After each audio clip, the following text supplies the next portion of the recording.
Assalamualaikum and a very good afternoon. Creak. Hello everyone.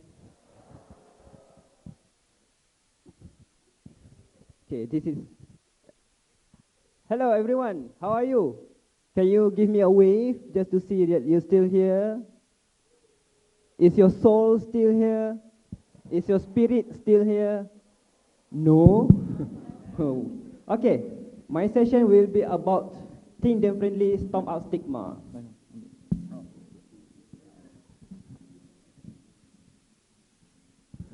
All right. Do you want me to be here or on the stage? Oh, wow.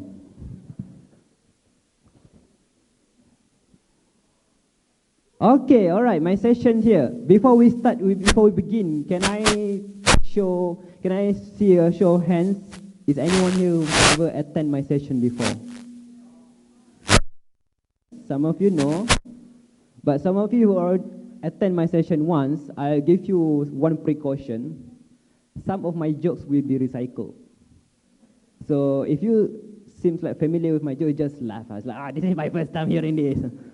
Okay? Okay, not funny. Okay, all right, my session. Before we begin, that's too much. Okay, before we begin, I would like to start my session with my favorite quotes when it comes to mental health issues. Which is my favorite quotes is about tidak sempurna kesihatan seseorang tanpa kesihatan mentalnya. So to those who are not speaking in Malay, it means that there is no true health, mental health. Our health is not complete without our mental health issues. And this is the one that I've been holding on since forever. And I hope you know that. For those who don't know me, my name is Aiman Amri, and I have a degree in psychology. But I also study in UniKL. UniKL Miat, UniKL di hatiku kan. All of you from UniKL, is anyone from not UniKL? Not all of you.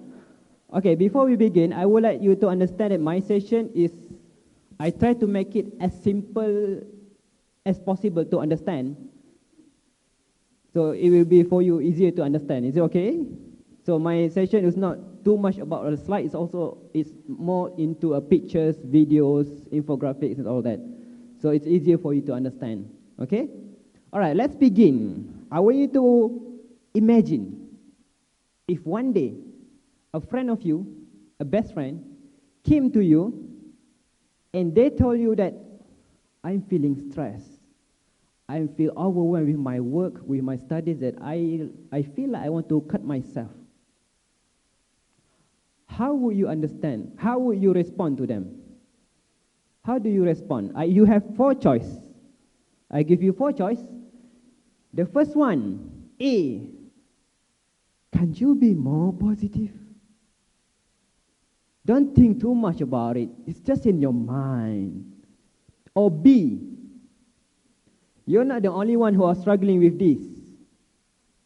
I'm struggling too, but I can still do my work. Or C, be patient, okay? This is just a test. Be strong. Or D, not easy to go through with this. If you need someone,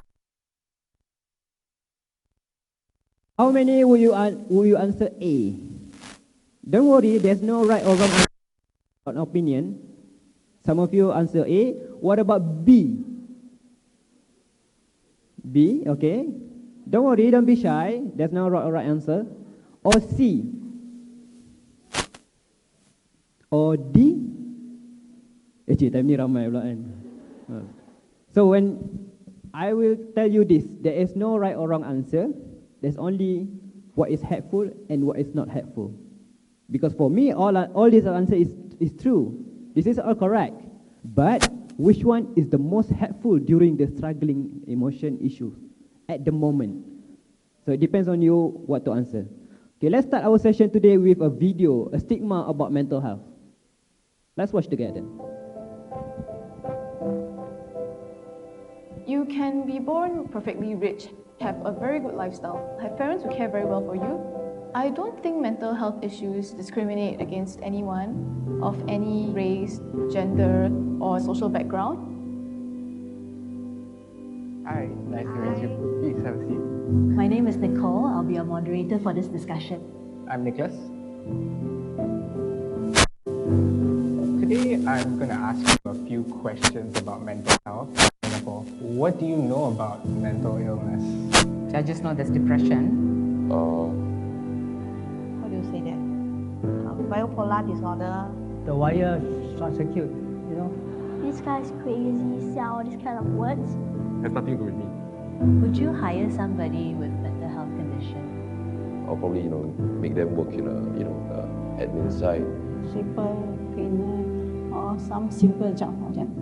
Either they hurt themselves or they're going to hurt somebody else. Then if you have mental illness, you apply for a job. But who in the right sense would really want to take you? Would you date somebody who has a mental health condition? Some of them will get quite manipulative. They'd say like, if you break up with me, I'll cut myself or I'll kill myself. And then sometimes they tend to post unreasonable things, such as like a small thing that happened, and then they will make a big fuss out of it. I cannot handle. I don't know how to handle. How would you react to, a friend or family member who's diagnosed with mental illness? The bridging needs to be the family and not a stranger. 我们不是专业医生，我们可能处理不了。 If possible, I would just stay away as far as possible. 这个笑诶，最好是不要靠近他。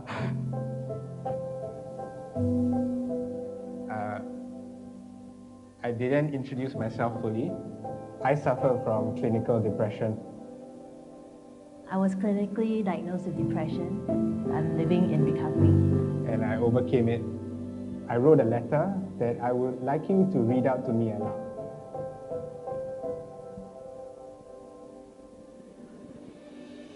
"12 years is a long time to live with a mental health condition. In the 12 years that I've been diagnosed with depression, This is what I've learned. I've learned that the greatest battles we fight are the ones with ourselves. I've learned that most conversation about employment end the moment I reveal my diagnosis. I've learned that shame is something society teaches you. I've learned how to say sorry for showing symptoms of my condition. I've learned that friends can disappear, and I will never hear from them again. I've learned that family doesn't always know how to support you, no matter how much you need them. I've learned that hope is a little voice that whispers maybe.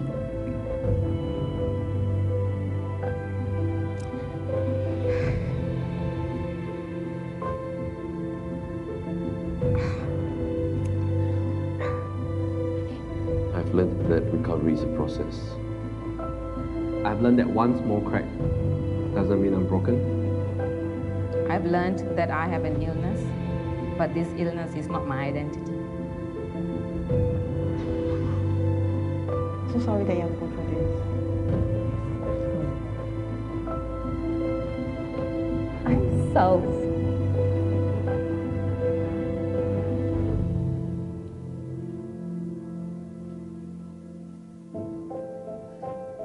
Do you have any questions you want to ask me?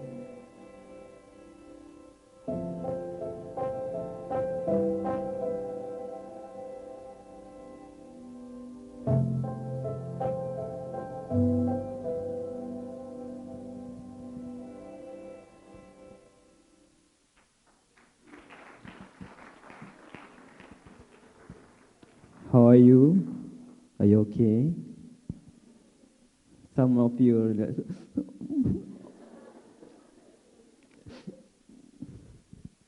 why there's such thing as stigma? Do anyone knows? Why does stigma occur? Lower thinking? Do you know that our mind, we are, as a human, all of you are human, right? Is there any? Okay, so we as a human, we have this ego that we have to know everything. So when a topic came to us that we don't know anything about it, we create a perception, a wrong perception about the topic, and that became a stigma. And stigma is a very dangerous thing. Because stigma can make the condition worsen and can make the person who are fighting with the illness ashamed or afraid to get help. And this is the cycle of stigma. It will forever continue in the loop unless someone broken it. What is the cure for stigma?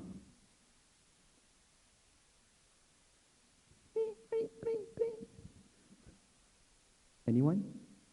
Just shout your answer. What is the cure for stigma? Educate. Yes, thank you. Can I see your hand? Who said that? Educate. Thank you so much, brother. Education is always the cure, the best cure for stigma. Because when we know something, then the stigma, whoosh, gone. So for me, it's always been a pleasure and honor when I do a talk about mental health awareness, and that a lot of people came to my session to learn together about mental health. Give a round of applause for yourself.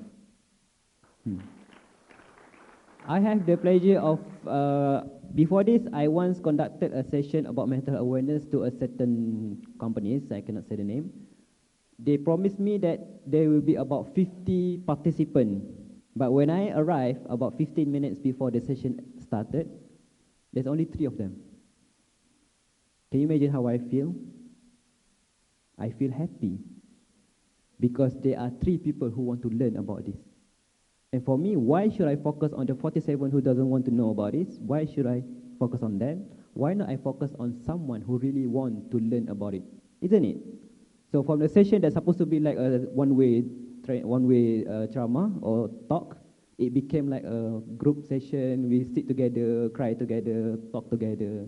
And for me, that's a win-win situation, isn't it? Okay? You're still here? Okay, let's start our session today with a simple question. What is mental health? Kesihatan mental. Thank you so much. What is kesihatan mental? Mental health. Wow, so genius. I never knew it before. Do you know what is physical health? How to get physically healthy? Exercise. Second, have a good dietary or good eating, good food. Okay. So basically, these are the 2 things that we don't do, but this is the way to get physically healthy. It's the same for mentally healthy. There are things that you need to do to be mentally healthy. What is mental disorder? Kecelera mental. Thank you so much. Kecelera mental is mental disorder. Wow. The keyword for mental disorder, in order to understand this, you need to know that the keyword on the disorder. Do you know what is disorder mean? Disorder means something is out of order, something that cannot behave or cannot function normally as it's supposed to be, and that is disorder. I give you a simple example. Raise your hand if you ever go to the public toilet before. Everyone has gone to the toilet. In the public toilet, let's say in the mall or in the supermarket, you've been there, right? Okay, let's say one day you are going out with your friend, suddenly your stomach. At first you thought you're hungry, but then second round, oops, there's something gonna come out. So you straight away run away to the toilet, and when you go to the public toilet, there's stall, right? There's many stalls. At the first stall, it's stated as out of order. If your condition of, would you still have the time to think, oh, this out of order? Maybe because there's no water, or maybe because the door cannot be locked, or maybe because the toilet bowl is broken. Do you have time to think about it? No, right? In your mind, straight away, yes, we can hold, okay. Special case, outliers. So in your mind, you just understand out of order means it cannot functionally normal as it's supposed to. So you go straight away to the second stall and you do your business. It's the same for mental disorder. Let's say if we take depression. We don't know if a person depressed either because of sexual abuse in the past, or maybe because of bullying, or maybe because of losing someone they love. We don't know what is the cause. But we know they cannot function normally as people are supposed to do. That is the simplest analogy I can give for you to understand about mental disorder. Because mental disorder, there's a lot of type of them. In DSM-5, there's total record about 297 of mental disorder, and this is some of the type. The one that you know as depression is under mood disorder, anxiety disorder. There's a lot of them. Even depression, we have a lot of depression type. So mental disorder is not just about one thing, it's a multifactorial, it's a lot of stuff. And this is a simple analogy for you to understand when it comes to mental disorder. People who are fighting with mental illness, they have this box inside of them, and inside this box there's a black ball called as mental illness. At the side of the ball, there's a switch, a red switch named as pain. Pain as in sakit, not pain is Naruto, not that pain. Okay, some of you understand that, thank you. So when it comes to this ball, so when we move every day, when we go to the class, when we go to eat with our friends, this box keep moving, right? And the ball also keep moving. So sometimes the ball will bounce to the bottom, to the top, to the right, and sometimes they will bounce to the left, and they will hit the pain switch. Oh, it's painful. And when they go out with their friends, they go eat with their friend, the ball keep moving, bam, hit the switch, oh, sakit tu di sini. And sometimes, some of them, only taking a breath is also a pain for people with panic attacks, for example. And do you think people like this is because attention seekers? Or it's because it's just in your mind? Well, it's literally in their mind, right? And some of them, their blackboard is like this. At least, that's from before, sometimes it will hit the pain switch, sometimes it won't. But like this, no matter how you move, it will keep hitting the switch. And some of them have this kind of switch. It will hit them emotionally, it will hit them maybe physically. For example, anxiety, they will affect their emotion, become always anxious, and sometimes it will affect their physical. They have the big pain, they have like stomach ache, they feel like tense in the shoulder, and so on. And some of them have this many switch. It affects them all part of their life. Do you think that stigma is helpful in this kind of situation? No, right? It will make the condition worsen, and it will make the condition become worse and worse. And the person will be afraid to get help. Are you guys still okay? Is it too deep for you? Or until you can see Adele? Say Adele rolling in the deep? Yeah, tak sampai, tak apa. Okay, this is a research that I found. People who are looking into people with depression and not depressed, their PET scan shows the activity of their brain. But bear in mind, this is not a diagnostic tool. So don't go to the hospital after this to do a PET scan. Why? Because I want to see if I have depression or not. This is not for the diagnostic tools. This is just like an overview, some like extra views to understand about depression, how from mental health can affect our physical health as well. Their brain activity becomes so low, the blue part is the lowest part or the low activity, and that's why people with depression have this like loss of energy, they feel so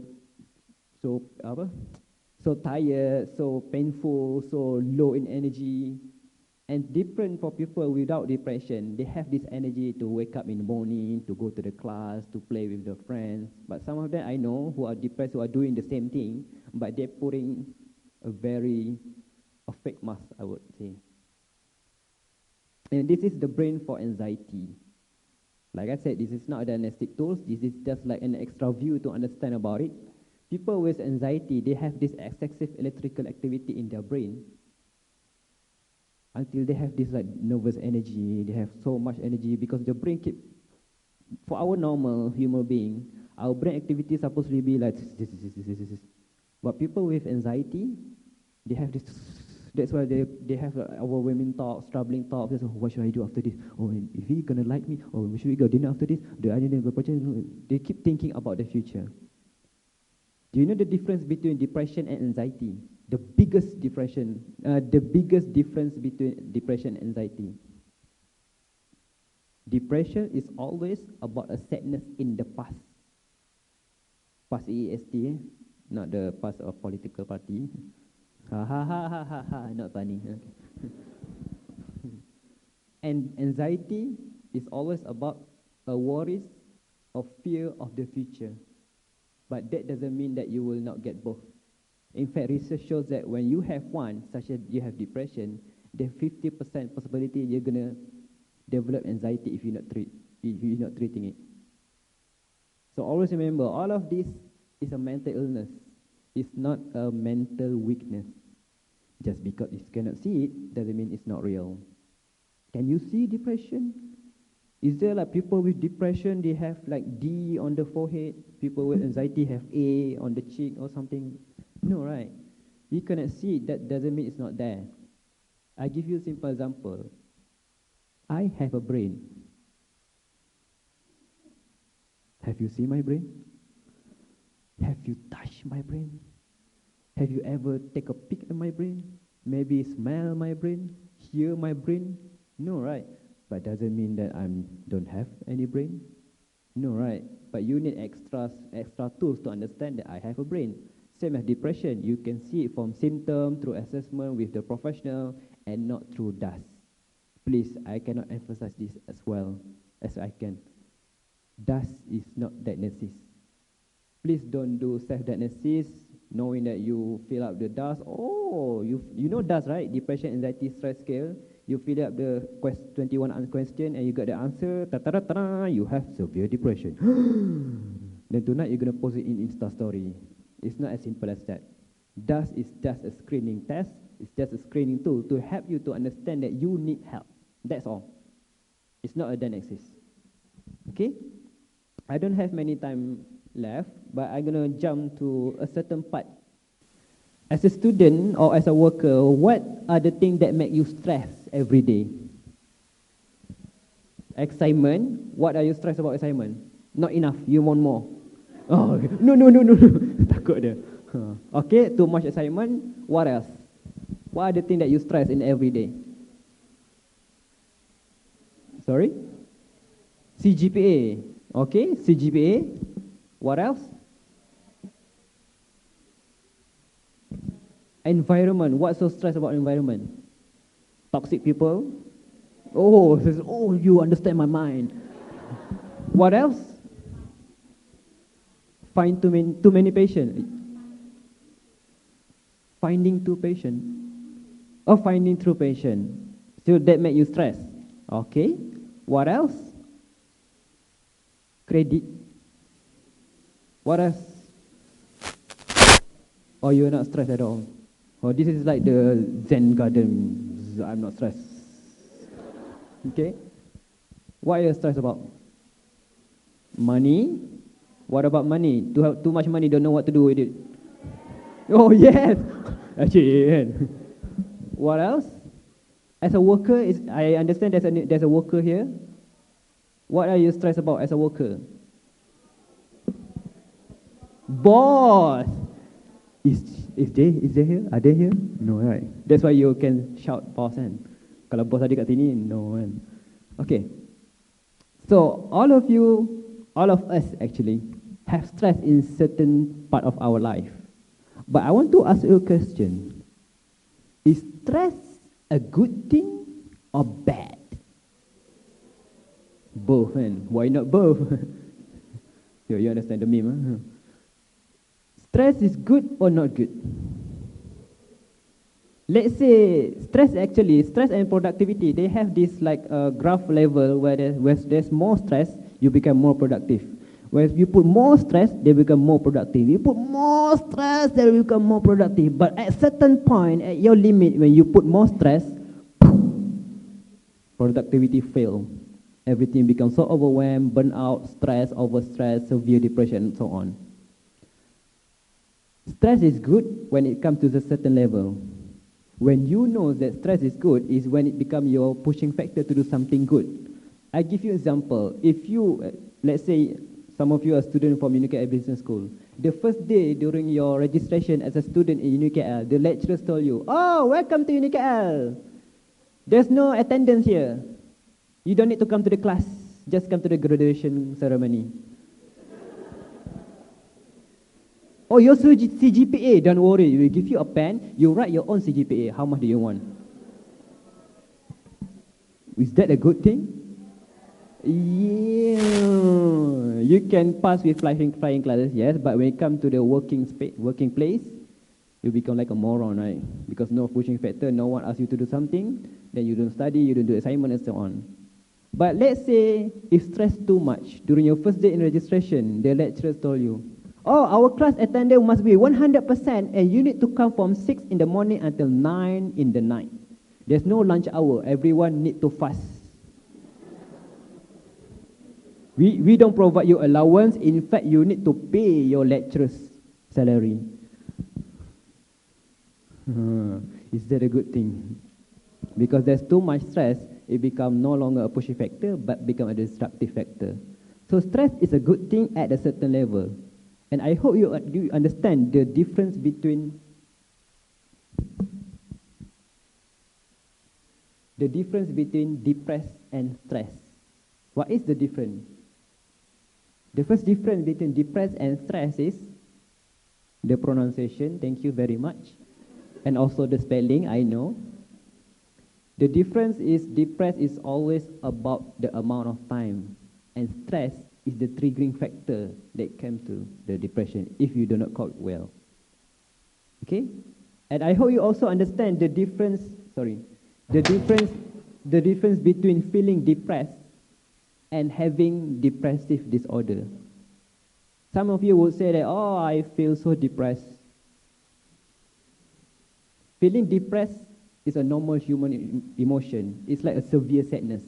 But depressive disorder is a medical condition, a psychological condition when the depression affects your life. They are diagnosed with major depressive disorder, for example, and it affects their life in all parts of their life. Everyone feels depressed from time to time. We all feel some kind of sadness certain point. Let's say people, we are sad because we lost our family members, for example, speaking from my experience. But after a certain point, you start to accept, you start to process it, then you go on, you move on with your life. But people with depression, even when situation change, their mood is still there. Their inability to work, inability to study is still there. Doesn't matter when the situation change. It's the same for anxiety. Feeling anxious is normal. It's part of human emotion. In fact, we need to be anxious. Because anxious or nervous is sign of excitement towards something new in our life. But when the anxiety feeling affect our life, that we cannot breathe, we cannot take food, we cannot sleep, we cannot maybe sleep too much or anything, then it becomes anxiety disorder, something that affect our life. Remember the word disorder? Imagine when you say something disorder, you just imagine like a stall of toilet door says out of order. So please understand the difference between feeling and illness. It's not the same, it's never the same. But when you have the feeling, when you don't cope with it well, it becomes an illness after a certain time. Okay? If everybody's still here? Okay. This is the difference that I told you about, the difference between depression and anxiety.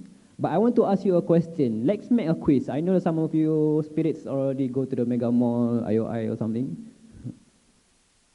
This is a quiz for you. In all of these 4 people, who has depression? Who said A? Raise your hand. Who said B? Raise your hand. Who said C? Raise your hand. Who said D? Raise your hand. Who are depressed? Raise your hand. Right? I'm not ashamed to. You want to know the answer? Which one has depression? The answer is we can never know. Depression is a mental illness, and mental illness is invisible. I would say that maybe A is just looking to the outside, thinking about the money, the CGPA or something, maybe. Or maybe B, it's not depressed, it's just like sad, she's just some sad off because she doesn't have iPhone, she use Samsung U, right? Maybe. Or C, some of you said they are depressed because they're putting like happy face, a mask towards something, but inside they are crying, right? Maybe, but maybe not. Maybe he's just laughing. Or maybe D, you look so stressed, like putting head like this. Maybe he just stressed with the work, but tomorrow he get the energy back and go to the work as usual. My point is, depression is not for us to differentiate who has it, who don't. It's not about that one depressed, that one depressed, that one just attention seekers, that one just want attention. It's not our place to do that. Our place is to be a friend. When someone say they are depressed, we be there as a friend. Throw away the stigma, focus on the issue. Even if you're not a professional, there are things you can do. I hope I can touch on, before we finish this program, on concept on how to deal with people with stressful or depression issues. Okay? So as I said, depression is not something for us to differentiate. It's just for us to know, or maybe we don't know, just be there. If our friend needs us, we'll be there. If they don't need us, it's okay. When you need me, I'll be there. Okay? You still here? I want to show a statistic about, okay, depression, you cannot know it, but only certain people can diagnose people with depression or anxiety. But among all these three professions, which one can diagnose depression? Can counselor make a diagnosis of mental health issues? What about psychiatrists? Yes. Psychologists? Clinical psychologists? Yes. Educational psychologists? Organizational psychologists? No, only clinical psychologists. So you understand the difference between these three professions. This is a statistic that I took from Relate Malaysia. They make a statistic in 2015. This is the counselor. About 2,000 people in every 10 million Malaysians. Is that a lot or too little? Oh, a lot. Imagine all the counselors nowadays. They have so much client they need to take care of because there's not enough client, not enough counselors. Psychiatrists only 83 in 10 million people. And psychologists only 29 in every 10 million people. When people ask me about the mental issues in Malaysia, I always give them a simple analogy to understand. In Malaysia, right now we are in a drought. You know drought, kemarau? When there's no rain, the tanah gosok-gosok, dry land, the tree die because of the heat. We are in a drought, and 1 in every 4 Malaysians are having this thirsty, overwhelming thirsty. They need water, but unfortunately, when they tell their friends, bro, I'm thirsty lah bro, then their friend will answer, you're thirsty? It's just in your mind. Be positive, bro. Focus on something else. When they tell to the second friend, I'm thirsty, and their friend respond, you're thirsty? Did you know people in the Palestine more thirsty than you are?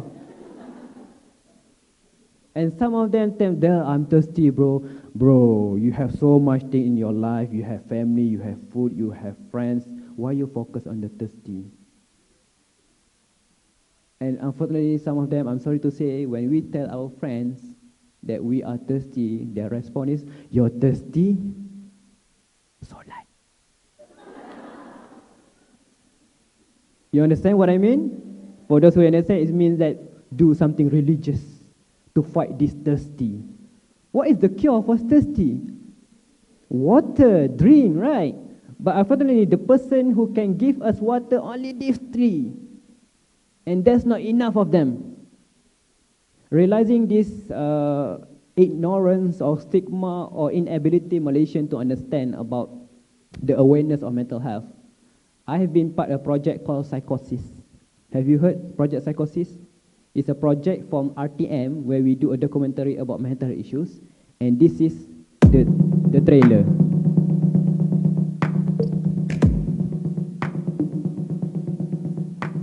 Gila, tak sioman, sewel, ini antara label negatif yang selalu kita beri kepada pejuang kecederaan mental. Dan kerana stigma macam ni menyebabkan mereka takut untuk mendapatkan rawatan dan malu dengan keadaan diri sendiri. Kalau kita boleh memberi simpati kepada pesakit fizikal, kenapa tak pesakit mental? Psikosis ini akan merungkai dengan lebih lanjut kisah benar perjuangan dalam senyap.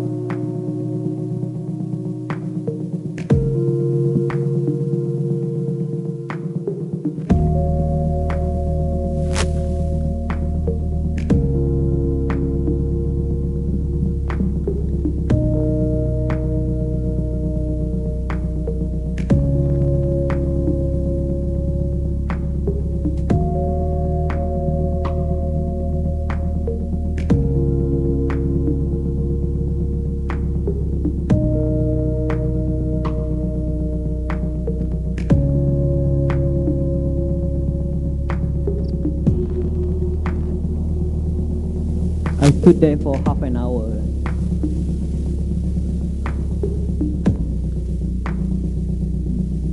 Actually, just now the director asked me, he want to do like this fast forward motion, so he asked me to stand at 8 o'clock in the morning. When people are going through work, there's some guy in red shirt for half an hour. It's been part of pleasure to be part of this project Psychosis. It's not launched yet. Supposedly it's launched on October 2019 during the Mental Health Awareness Month, but there's like chronic issues. Oops. So our project may be delayed, but so far Psychosis is a very good project that we try to educate the society to break the stigma. And I never been part of TV show before. When they asked me to become a host, there's few things that I learned. First is I get to see patients with depression, bulimia, even PTSD, even some of them DID. You know DID? Dissociative Identity Disorder. There's a twist actually. During our recording, we thought that the main person is there during the interviews. But rupa-rupanya, the second and the third person in the interview, they are claiming to be the first or the main person. You know, the idea is the split personality that people understand. It's like suddenly become someone else. That girl is my friend. She's fighting with the ID for 10 years already, and I know two of them. The third person I never met before, but two of them, one is very shy, very introvert, very soft-spoken, and the second is very explosive and extrovert. And during this shooting, some of the things also I get to experience is to fight, to be not ashamed of the public. There's one time when we shoot in MRT, you know MRT, right? We are shooting an episode about PTSD, post-traumatic stress disorder. During that time, so anyone who have been in TV show, do you know that their mic is not like this? Their mic is something hidden in the jacket, and the mic is wireless, and sometimes the camera out there, people cannot see the camera unless except the host. So there's one time we are shooting about PTSD in MRT. I was in this like gerabak in this coach, and the camera is another coach. They are pointing at me, and it was during after office hour, and people going home. Suddenly, the director asked me, "Okay, Aiman, action."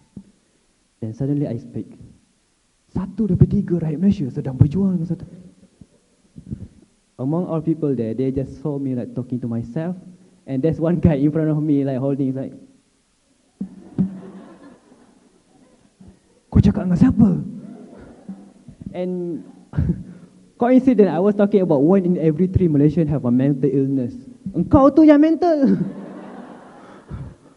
We caught his act in the video that I have to stop. I said, brother, this is like a show, there's camera. He looked at, oh, RTM camera, oh. Suddenly after that, so fake. But anyway, this is part of experience I get to have. And hopefully you can wait for the launch. I know it's going to be in RTM. Some of you already like, RTM. Seriously, who watch RTM? I know, but they will upload it in social media as well. Hopefully you will watch it. We have about 13 episodes. Sorry, I'm still under contract in RTM. We have episode. First episode is about second episode is about third episode So interesting, right? Just wait for the launch. Okay, I'm gonna close this. Q&A session. Okay. Slide dong. Nak cabut ke?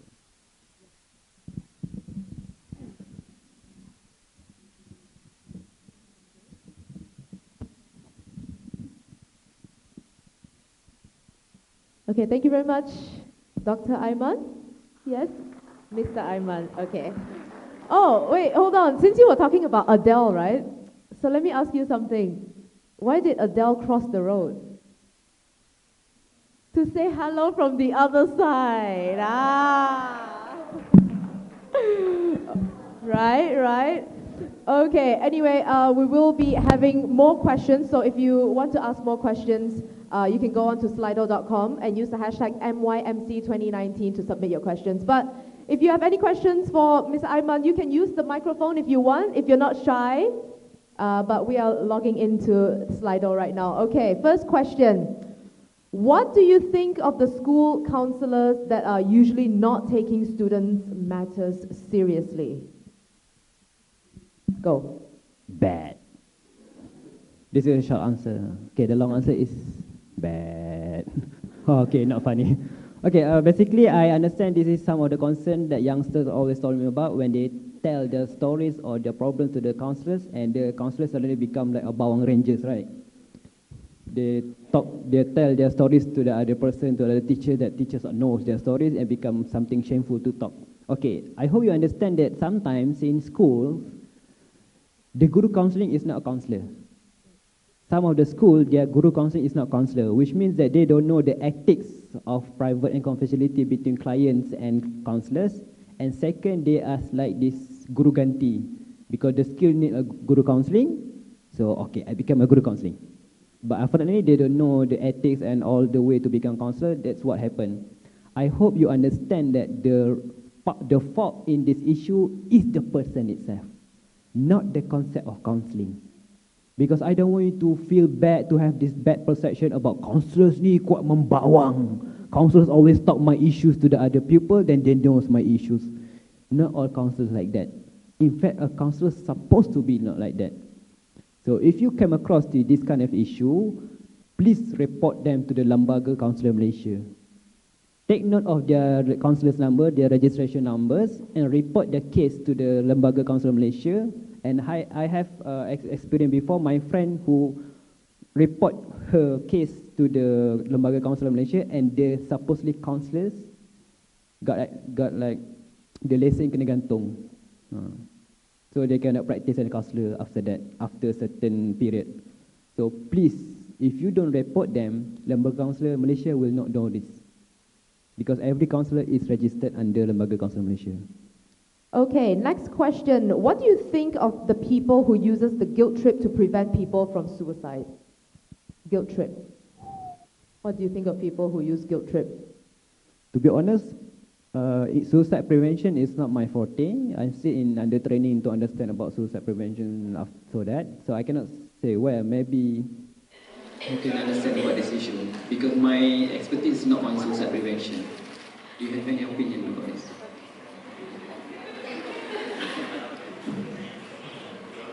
Actually, thanks. I am having a little bit trouble understanding the question, but I'm just asking what it means. So we are trying to figure that out. I'm not sure who asked the question, but from what I can understand, is it like people who kind of tell the person who expresses suicidal ideations that you shouldn't kill yourself, you would cause your family to suffer, things like that? Is that the rhetoric?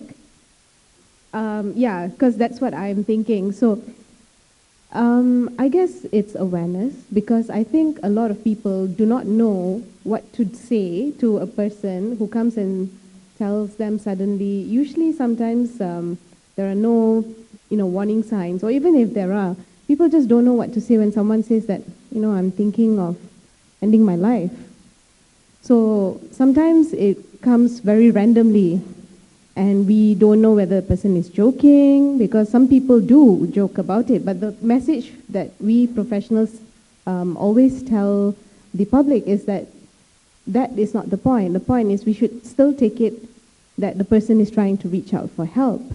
And providing unhelpful sort of responses can actually worsen the situation. So if you don't know what to say, hold the thought, listen, ask the person for more information, and know about resources like where you can direct them to people who actually probably know how to help them better. So sometimes saying less or saying nothing at all can be a better response than saying the wrong thing. Right, agreed. Okay, next question. I started to have sort of panic attacks since last 4 weeks. Not that severe, but when my anxiety strikes, I could not breathe properly. What should I do? Okay, start having anxiety attacks since last 4 weeks. Now that's severe. What should I do? Okay. First of all, you need to understand that anxiety is real. Anxiety attack is not something that just people just feeling something, but it's a real medical condition, a real psychological condition. But when people have these overwhelming thoughts, and they start to forget how to breathe.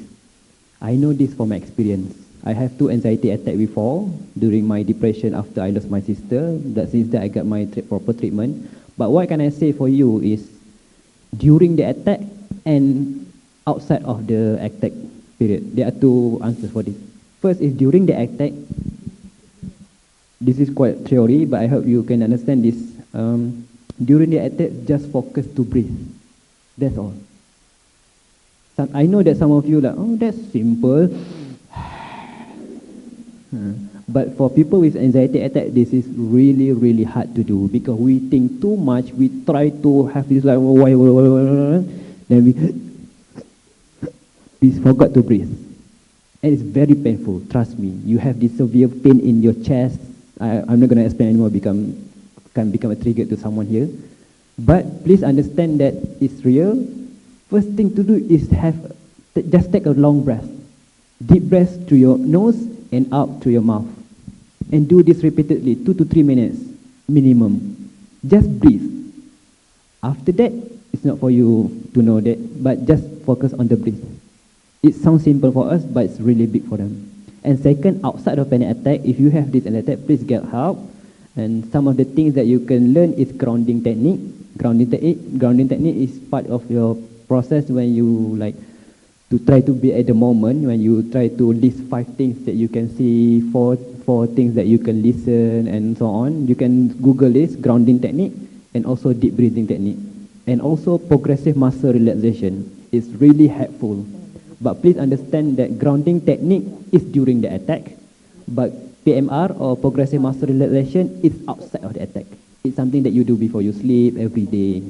Okay, progressive muscle relaxation. There's a YouTube for it. Please watch and do it as the video shows. Okay, next question. This one, it says, sometimes when I'm in an argument with my family or anyone while I'm driving, I tend to have the urge to just crash the car to make both of us shut up. Is that bad? I've been in this situation before, many times actually. Please understand that during our emotional urge or during our argument, of course we're going to have this sort of anger. And during our anger, our rational goes down because become more emotional. So to say something is that bad or not, of course it's bad. But I also said that it's understandable. We as a human, we cannot run away from our emotion. One thing I can suggest is when this situation happens, just ignore the argument, don't continue the argument, just take a breath, change the topic or something. Try to get away from the stressful because you're in a car, you cannot get away, of course, you're not going to suddenly, tak kena keluar kereta tiba-tiba kan. So just focus and to change the topic, to take a breath or to do something different. And it's also important to have someone like a pengadil or referee in the car as well. Someone who not part of the conversation, part of argument, but they can help both to be settled down. Okay? Okay, right, let's do this question. I'm always shaking and hard in breathing whenever I meet someone I don't like. How to deal with it? Don't see that person. Okay, next. Yeah, don't see the person. Because coping mechanism, they are emotion focused and problem focused. When you meet someone and you feel like shaking or trembling because you don't like that person, when you no longer see that person, it becomes a problem focused solving. But emotion focused solving is you change your thoughts or you change behavior toward that someone, but that's a totally different way to do it. If you want to know more about it, you can ask your counselors. They can help you to go through maybe, because I cannot say what specific condition or what specific triggers make you feel shaking because of that person. Okay? But please, it's always helpful to take a breath.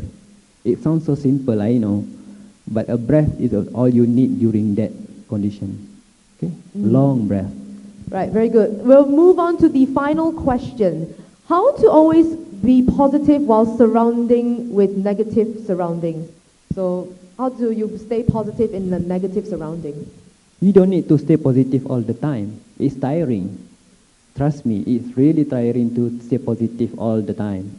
But that doesn't mean you need to stay negative. Just because you have positive today, oh no, I need to stay negative. It's not like that. To be positive when people with negative surrounding, first, like I said before, problem focus is you get out of that surrounding. Try to make sure what is the specific negative surrounding.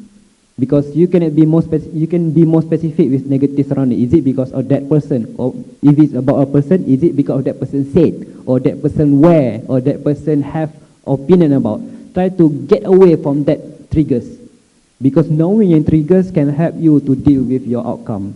Because when it comes to something like this, it's always about when there's you plus your triggers, then equal to the condition become after that. So when you remove the triggers, then the condition becomes something else.